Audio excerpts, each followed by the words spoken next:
Bonjour à tous, je vous présente dans cette vidéo comment mettre en place l'étude du bouchon Goûter Ardèche pour vérifier le dimensionnement de la structure, puis on verra qu'il faudra améliorer tout ça pour pouvoir rentrer dans le cahier des charges. Donc, le but du jeu, ça va être d'appliquer un encastrement dans la zone taraudée, un coup d'ouverture de 1,5 Nm et de regarder ce que ça donne en termes de contraintes et de déplacement. Pour le matériau que vous avez ici, là dans le TD, c'est un polypropylène avec un module d'élasticité de 1300 MPa, puis on comparera avec la résistance élastique de 32 MPa. Donc pour ce faire, vous avez un onglet simulation. Si jamais il n'apparaît pas, c'est qu'il faut aller dans les outils compléments et cliquer ici pour pouvoir l'activer. Une fois que vous l'avez activé, vous pouvez démarrer l'étude. Donc c'est une étude qui est en statique. Vous pouvez l'appeler comme vous voulez, n'importe quoi. Ok. Et puis ensuite, vous allez avoir donc, toutes les options, les fonctions qui vont s'afficher soit ici, et vous verrez qu'on pourra également utiliser l'arborescence pour mettre tout ça en place. Donc on va commencer dans l'ordre. Ici, on va pouvoir appliquer un matériau. Il nous faut un matériau qui soit proche du matériau que l'on veut, c'est-à-dire un matériau avec un module d'élasticité de 1300 MPa. C'est ce qui compte. Tout le reste, finalement, ce sont des informations qui sont inutiles. Donc là, vous pouvez trouver par exemple le film PE basse densité qui est à 1300. Alors vous verrez qu'il n'y a pas de coefficient de Poisson. On pourrait être plus précis en utilisant les matériaux personnalisés et en créant un. Là on va simplement utiliser ce matériau là. Il vous dit qu'il n'y a pas de coefficient de Poisson, c'est pas grave. On va fermer. Les connexions ici, il n'y en a pas. C'est si on avait différentes pièces. Les déplacements opposés, donc avec les clics droits, je vais pouvoir définir quel déplacement opposé je vais appliquer. Donc là, c'est une géométrie fixe sur la partie taraudée. Ok. Et ensuite, il va falloir appliquer le couple que vous avez ici de 1,5 Nm. Donc nous, ce couple, on veut l'appliquer que sur la partie supérieure. Il va falloir que je crée une entité géométrique que je puisse sélectionner pour lui indiquer que le couple s'applique que sur la partie supérieure, là où mon doigt va toucher le bouchon. Donc pour ce faire, on va créer une ligne qu'on va utiliser pour découper les surfaces. Donc ici, on va créer une esquisse dans le plan de droite, qui sera simplement une ligne que je vais laisser dépasser. Je vais mettre au niveau que je veux, voilà, je la place à peu près ici. Et avec cette ligne, je vais découper. Donc je vais utiliser les lignes de séparation ici. Donc l'esquisse est sélectionnée et je vais découper les deux faces que nous avons ici pour pouvoir avoir ces surfaces là que je vais pouvoir utiliser pour appliquer le couple.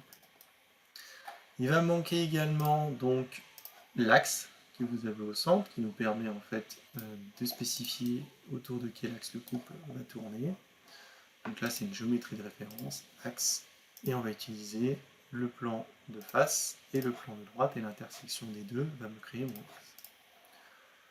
Donc là j'étais dans le modèle, j'ai pu créer en fait les entités géométriques qui me seront utiles dans ma simulation numérique. Et donc là je vais pouvoir appliquer le couple, donc clic droit, couple.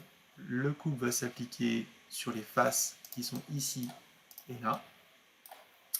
Et ici, on vous indique l'axe qu'il faut utiliser, donc on va utiliser cet axe-là. Vous voyez que finalement, ça me crée des forces qui tournent, hein, c'est un couple. L'intensité va être de 1,5 Nm. Attention, c'est pas par entité. Si vous faites par entité, il va vous mettre 1,5 Nm sur la face 1 et 1,5 Nm sur la face 2. Nous, on veut au total, donc sur les deux faces, 1,5 Nm. Ici, on tourne dans un sens horaire, ce qui supposerait qu'on est en train de visser. On pourrait inverser la direction, et là, on va tourner dans un sens anti-horaire, et on dévisse. Donc ça ne va pas changer le résultat. Simplement par rapport au contexte, on va se mettre dans la bonne position. Ensuite, on va créer un maillage. Donc là, c'est un clic droit, créer le maillage. On va pouvoir définir la densité du maillage ou directement, ce qui est plus précis, la dimension du maillage. Donc ici, on a 2 mm. Ce serait bien d'avoir au minimum 2 éléments dans l'épaisseur. Donc je vais lui indiquer 1 mm pour les éléments. En cliquant ici, il me propose une tolérance de 0,05, donc ça veut dire qu'il va essayer de respecter cette dimension de 1 mm plus ou moins 0,05. On clique sur OK, et vous avez votre maillage qui est créé. Si vous avez bien tout rempli, vous allez pouvoir exécuter l'étude. Donc là, il me propose il me dit qu'il y a des déplacements excessifs. Il me propose d'utiliser l'option grand déplacement. Alors il ne faut surtout pas, les grands déplacements, ça va entraîner des temps de calcul qui sont très longs, donc on va dire non. Alors si jamais vous avez cliqué oui, il faut aller dans les propriétés ici de l'étude pour pouvoir enlever. Si vous avez cliqué oui, ce sera coché, vous allez enlever, on va garder ça, cliquer, cocher, et en l'enlevant comme ça on retrouvera des temps de calcul qui sont acceptables. Pensez bien à mettre vos dossiers de résultats et vos fichiers finalement sur le C2 points, donc sur le disque dur de l'ordinateur pour que les calculs soient plus rapides et surtout plus stables. Donc là vous avez les contraintes qui sont affichées, on a les déplacements et les déformations. Ne confondez pas les deux entre déplacement et déformation.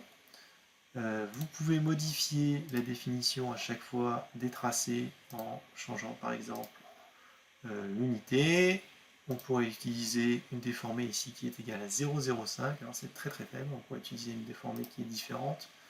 Là on voit que finalement on a des déformations qui sont vraiment trop importantes. Donc là je ne vais pas m'amuser à le changer, mais sur votre géométrie optimisée, vous pouvez regarder ce que ça donne à l'échelle 1. Ok. Donc là il est passé en mégapascal, ce qui est beaucoup plus pratique. Donc là on est à 932 mégapascal, 9 10 puissance 2. Si je compare par rapport à mon matériau qui a 32 mégapascal, on voit qu'on est largement supérieur, ce qui veut dire qu'on est au-dessus de la limite élastique, et voire même carrément au-dessus de la limite à la rupture ici, où tout va casser. On peut afficher également dans la définition, dans l'option graphique, le max. Vous voyez qu'ici, finalement le max il se situe ici. On pourrait modifier la valeur maximale, hein, plutôt que de mettre 932, quelque chose, on pourrait mettre 950. Au lieu de mettre 0,02, on pourrait mettre 0. Et puis comme ça nous fait une échelle qui est un petit peu plus sympa à lire. Après, qui peut nous mettre en erreur parce qu'on monte à 950. On peut aller regarder un petit peu plus en détail donc avec la sonde. Si je clique ici, par exemple, je vois que la contrainte est de 76 mégapascal. Ici, elle est de 18. Ici, elle est de presque 0, etc., etc. Je pourrais regarder la même chose par entité, plutôt sur les entités, donc je pourrais regarder sur le global ici de la face, je mets à jour et j'ai le global ici avec la moyenne. Donc la moyenne de ma contrainte est de 440, le max est de 932, ce que je vois ici, le min est de 260, etc., etc. Donc ça vous permet de regarder un petit peu tous les résultats. Je peux regarder la même chose en déplacement. Vous voyez que le déplacement ici il est de 100 mm. Donc pour quelque chose qui fait 15 mm de diamètre, c'est comme si j'étais complètement à l'écart. On va essayer juste pour voir de se mettre à une échelle 1. Voilà, et voilà ce que ça donnerait à l'échelle 1. Donc on a quelque chose qui est complètement aberrant. Donc là, la simulation est fausse, hein, mais on peut déjà dire que cette géométrie, en fait, elle n'est pas bonne. Donc là, je vais me remettre à